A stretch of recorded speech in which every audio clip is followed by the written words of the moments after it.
হযরত দাউদ আলাইহিস সালামের জামানায় শনিবারের দিন মাছ খাওয়া নিষিদ্ধ ছিল। আছে না কোরআন শরীফে? মাছ খাওয়া নিষিদ্ধ ছিল। আল্লাহ পাকের এই নিষেধকে অমান্য করে মাছ খাইল যারা, ইহুদিদের মধ্য থেকে আল্লাহ পাক ৭০,০০০ বনি ইসরাইলকে, ইহুদিদেরকে কি বানাইছিলেন? কি বানাইছিলেন? বান্দর, বানর বানাই দিলেন। এখন ইহুদিগুলো যে বান্দর হয়ে গেল, এটা কোরআন শরীফে আছে কিনা? আছে কিনা? দারুন সাহেব মনে করলেন যে তো একটা মহা মুসিবতের কথা। ইহুদিরা এরা যে বান্দরের জাত, এদের মধ্য থেকে এতগুলি লোক বান্দর হইছে, আমাদের এই কলঙ্ক আমরা মেটাই কি করে? সুতরাং শিয়াল ভাবলো আমার একার লেজ যখন কেটেছে, সকলের লেজ আমি কেটে ছাড়বো। তখন ইহুদিদের সন্তান ডারউইন সে বলল, পৃথিবীর মানুষগুলি আসলে মানুষ না। আচ্ছা, মানুষটা তো কি এগুলা? এগুলা ছিল শিম্পাজি, ওরাং ওটাং, বান্দর ছিল। দেখো না, বান্দরের সাথে মানুষের কিছু মিল টিল আছে। মানুষগুলিকে তারা বান্দর বলল, ডারউইন সাহেব। এখন আমি বুঝি না যে কোনো জিনিসের সাথে কোনো জিনিসের সিমিলারিটি থাকলে এটা ওটার পূর্বপুরুষটা কি করে বলা যায়? পাবদা মাছ দেখতে তো বোয়াল মাছের মতো, নাকি বলেন? পাবদা চেনেন না বোঝায় শ্রীরঙের মানুষেরা? পাবদা দেখতে বোয়ালের মতো। কিন্তু কেউ কি কোনোদিন বলেছে যে এই পাবদারাই পুটি টুটি খাইয়া একদিন বোয়ালে পরিণত হয়ে গেছে? এটা কখনই বলা হয়নি। সুতরাং বানরের সাথে মানুষের মিল ডারউইন সাহেব কোথায় খুঁজে পেলেন আমি জানি না। তিনি বললেন কি, এই মানুষগুলি আসলে ছিল বাঁদর, তাদের পাছায় ছিল লেজ। তারা দাঁড়াতো গিয়ে কিসের উপরে থাকতো? ডালে ডালে ঘুরতো। তারপরে পাছায় লেজের উপরে ঘা লাগলো, এরপরে একদিন লেজ তার খসে পড়ে গেল। সেদিন থেকে এই লেজবিহীন মানুষে পরিণত হলো। আসলে মানুষ ছিল সব বান্দর। নাউজুবিল্লাহ মিন যালিক। কয় বোতল খাইয়া এরকমের মত উনি প্রকাশ করেছিলেন, আল্লাহ ভালো জানে। কোরআন শরীফে এই ঘটনাটা আল্লাহ পাক উল্লেখ করেছেন।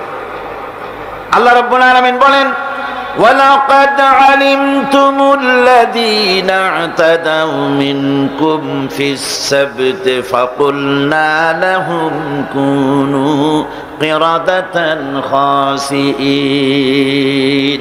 ইহুদিদেরকে লক্ষ্য করে আল্লাহ পাক বলছেন, নিজেদের জাতির সেই সব লোকদের ঘটনা নিশ্চয়ই তোমাদের মনে আছে, যারা নাকি শনিবার দিনের বিধানকে অমান্য করেছিল, মাছ খেয়েছিল। এই মৎস্য নিষিদ্ধ মৎস্য ভক্ষণ করার কারণে কতগুলো বান্দর হইল? ৭০,০০০। এই ৭০,০০০ লোকই কিন্তু মাছ খায় নাই। ৩টা ভাগ হয়ে গিয়েছিল। কয়টা ভাগ হয়েছে? 3টি ভাগ হয়েছে বনি ইসরায়েলের মধ্যে। এক ভাগে মৎস্য খেলো, খুব বুদ্ধি করে খেলো তারা। মানুষ তো বুদ্ধি দারুণ। তারা চিন্তা করলো শনিবারে মাছ যখন খাওয়া নিষেধ, তো শনিবারের দিন মাছ যখন আসবে কেনারায় একটা বেড়া দিয়ে রাখবে, এমন করে শনিবারে এসে ঢুকবে, বাইরে যেতে পারবে না। রবিবার দিন ওইটারে ধরিয়ে ধরিয়ে মজা করে খাবো।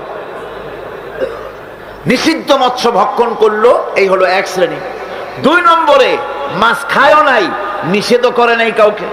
3 নম্বরে মাছ খায় নাই, বরং আল্লাহর এই নিষিদ্ধ ব্যাপারটি জানাই দিয়েছে, খবরদার আল্লাহ নিষেধ করেছেন মৎস্য খেও না। তাহলে কয়টা ভাগ হলো? 3টি ভাগ। রব্বুল আলামিন ইহুদিদের মধ্য থেকে যারা নিষিদ্ধ মৎস্য, নিষিদ্ধ দিনে মৎস্য যারা ভক্ষণ করলো তাদেরকে, আর যারা মাছ খায় নাই, নিষেধ করে নাই, এই 2 শ্রেণীকে একত্রিত করে সবগুলারে গোষ্ঠী শুদ্ধা রাতারাতি বানর বানাইয়া দিলেন। তার অর্থ কি? এর দ্বারা বোঝা গেল হক কথা বলতে হবে। অন্যায় চুপ করে যদি সহ্য করেন, অন্যায় যে করে আর অন্যায় যে সহে, দুজনই কি? দুজনই সমান পাপী। আপনাকে নিষেধ করতে হবে, অন্যায়ের বিরুদ্ধে আপনাকে কথা বলতে হবে। লূত আলাইহিস সালামের জামানায় যখন জমিনটাকে উল্টে দেওয়ার জন্য অর্ডার হলো, তখন ফেরেশতা বলছিল, আয় আল্লাহ, এই জমিনে তো একটা লোক আছে যে 30 বছর পর্যন্ত তোমার ইবাদত করেছে, সেই লোকটারে তো সরাবার ব্যাপারে তুমি কিছু বললা না। আল্লাহ রাব্বুল আলামিন বললেন, জমিনটা উল্টায়া ওর মাথায় আগে রাখো, ওরে শুদ্ধা জমিনটারে উল্টায় দাও। কারণ গোটা জাতি যখন আমার সঙ্গে নাফরমানি করছে, আমার নবীর সঙ্গে নাফরমানি করতেছে, তখন এরা কথা বলে নাই। এই লোক নিজের ইবাদত নিয়ে ব্যস্ত ছিল, নিজেকে জাহান্নাম থেকে বাঁচাবার চেষ্টা করেছে। গোটা জাতি জাহান্নামে যায় সেজন্য ভুরুক্ষেপ করে নাই। হক কথা বলতেই হবে। হক যে বলবে না, হক থেকে যে চুপ থাকবে, সে হচ্ছে শয়তানুন আখরাস, বোবা শয়তান। রাসূলুল্লাহ হাদিসে বলেছেন, হক থেকে যে চুপ থাকে সেটা কি শয়তান? বোবা শয়তান। এখন আপনাকে বিপদ মুসিবত থেকে বাঁচার জন্য হকের দাওয়াত দিতে হবে, তা না হলে আল্লাহ পাক ক্ষমা করবেন না। না হক যখন সমাজে চলতে থাকে, হকের আওয়াজকে একজনকে হলেও হকের আওয়াজ বুলন্দ করতে হবে। কোরআনে কারিমে রব্বুল আলামিন বলেন, ওয়াত্তাকু ফিতনাতান লা তুসিবান্নাল্লাযীনা যালামু মিনকুম খাসসা। সতর্ক থাকো, বেঁচে থাকো ওই সব বিপদ থেকে, মুসিবত থেকে, যেই বিপদ শুধুমাত্র বিপদের কারণ যারা, ওদের জন্যই নাজিল হবে না, বরং যারা সহ্য করে তাদের উপরও বিপদ আসবে। যারা বিপদের কারণ, গুনাহের কারণ, শুধু ওরাই ধ্বংস হবে না, যারা সহ্য করবে তাদেরকেও আযাবের মধ্যে নিপতিত হতে হবে। একটা দৃষ্টান্ত দিলে বুঝবেন। আপনার বাড়ির সামনে ড্রেনের ভিতরে বিড়াল মরে পড়েছে, কুকুর মরে পড়েছে, আপনি নাকে রুমাল দিয়ে যান, বাড়িওয়ালা ভালাইতেছে না, আপনিও ভালাবার চেষ্টা করতেছেন না। এখন এইটা পচে গলে দুর্গন্ধ হয়ে পরিবেশ নষ্ট করে দেবে। তখন এই মরা কুকুরটার দুর্গন্ধে শুধু বাড়িওয়ালাই অসুস্থ হবে না আশেপাশের লোকেরা অসুস্থ হবে? বলেন আপনারা, সবাই অসুস্থ হয়ে পড়বে। সুতরাং বাড়িওয়ালা যদি না ফেলায়, আপনার দায়িত্বে আপনাকে ফেলতে হবে। অন্যায় যেখানে উঠবে সেখানেই তাকে নির্মূল করতে হবে। এটা হলো উম্মতে মুহাম্মাদীর দায়িত্ব। আল্লাহ পাক এর জন্য বলেছেন, ওয়ালতাকুম মিনকুম উম্মাতুন ইয়াদউনা ইলাল খায়র ويأمرون بالمعروف وينهون عن المنكر وأولئك هم المفلحون। তোমাদের মধ্যে এমন কিছু লোক থাকা দরকার যারা মানুষকে কল্যাণের দিকে ডাকবে এবং অকল্যাণ থেকে মানুষকে ফিরাবে, কল্যাণের দিকে ডাকবে, হকের দিকে ডাকবে, নেক কাজের দিকে ডাকবে, মানুষকে ভালো কাজের দিকে ডাকবে। এরকম কিছু লোক তোমাদের মধ্যে হয়ে যাওয়া উচিত, তৈরি হওয়া উচিত, যারা হকের দাওয়াত নিয়ে তারা সমাজে বেরোবে। কারণ মুসলমানেরা হলো, আমাদের সম্পর্কে আল্লাহ পাক বলেছেন, কুনতুম খায়রা উম্মাতিন উখরিজাত লিন-নাসি তা'মুরুনা বিল মা'রুফি ওয়া তানহাউনা আনিল মুনকার। তোমরা হচ্ছে শ্রেষ্ঠ জাতি। আমরা কি জাতি? আমরা যে শ্রেষ্ঠ জাতি সে কথা বলার মতো হিম্মত এখন আমাদের আর নাই, যার জন্য আপনারা আওয়াজ দিলেন, যা শোনাই গেল। মুসলমানেরা কি জাতি?